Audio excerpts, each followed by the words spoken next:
Сәлем, құрметті достар, қалайсыңдар, қалдарыңыз қалай? Достар, сіздермен бүгін біз лимфа сұйықтығының қозғалысын тереңірек зерттейтін боламыз.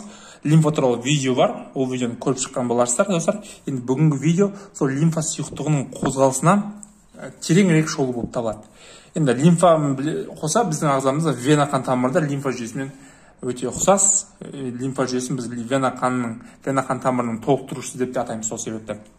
Достар, енді мына суретті жаңа сызып қойдым. Алдын ала мен сіздерге қазір үлкейтілген формасын сызып көрсетемін. Қазіргі сызып атқаным бұл лимфа тамыры.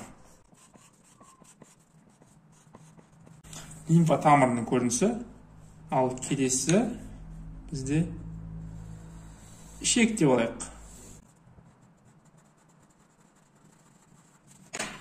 Ішек лимфа тамыры. Лимфа капиллярлары, ішекке дейін лимфаның капиллярлары келеді.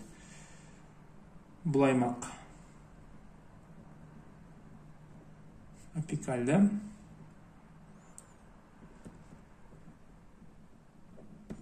Базальды бар. Достар, не үшін мен ішекті ғана көрсетіп отырмын?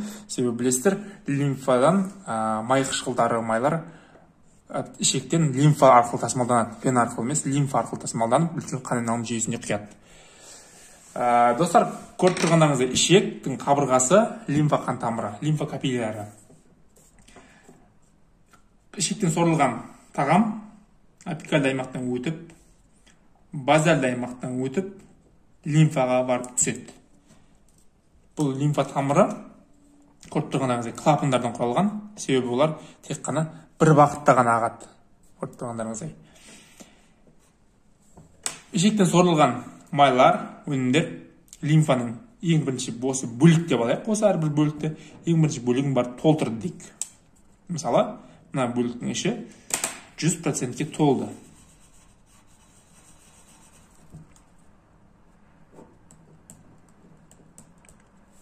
Толды. Енді лимфа сұйықтығы қалай қозғалады деп біздің алдыңғы видеоларымызды көргендер болса, сол видео біледі.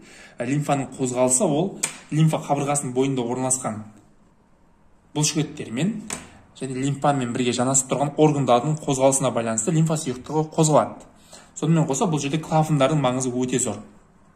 Ішек әрқашанда перистальтикада тұратын, яғни қозғалыста тұратын мүше. Сол үшін оның бойында орналасқан капиллярлар, яғни лимфа капиллярлары әрқашанда қозғалыста болады. Сол себепті лимфа сұйықтығы сол қозғалыстың есесіне жылжиды. Көріп тұрғандарыңыздай ең бірінші бөлікті мысалы толық деп алайық. Ал мына клапандардың бұл жерде қызметі көріп тұрғандарыңызда тек қана бір бағытта ғана ашылу. Осылай ашылады и жабылмай қалады обратно. Ашылады, жабылмайды. Әр қозғалыс болған сайын, мысалы қозғалыс болды, ашылды, сұйықтық өтті де жабылып қалды. И келген сұйықтық кері қарай ағып кете алмайды. Дәл осы сұйықтық, мысалы 100% деп алайық. Содан екінші лимфа тамырының бөлігіне, мысалы 100%-дің бәрі өтпей қойсын.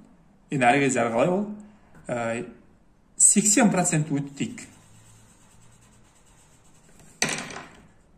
80% лимфа сұйықтығы өтті екінші бөлікке деп алайық. Осы өткеннен кейін мына жерде тек қана 20% қана лимфа сұйықтығы қалдық. Енді қараңыздар достар, 80% лимфа сұйықтығы екінші бөлікке өткен болса, мына бөлікте 20% лимфа сұйықтығы қалатын болса, ол жерде 80% лимфа сұйықтығы сиятын орын бар деген сөз. Бірақ бізде лимфа сұйықтығы кері қайталмайды, себебі клапандар бар. Тек қана бұл тамырға лимфа ағып келетін жолы ол ішектен ғана. Енді қараңыздар, 80% лимфа сиятын орын бар мына бөлікте, ал тек қана лимфаға сұйықтықты әкелетін жол біреу ақ, ол ішек. Ішектегі тағамның сорылуы. Осы тағамның сорылуы тікелей осы капиллярдағы ішіндегі вакуумның арқасы, яғни бостық, 80% орын бос, ол бостық бұлай жабысып тұрады да, мына жақтан тамақты сорып тұрады. Тағамдық өнім келді ма, бірден ол тартып алады өзіне. Сондай механизммен жүзеге асады ішектегі тағамның сорылуы және осы лимфаның ішіндегі бостық. Достар, осы механизмді тереңірек түсіндіргім келді.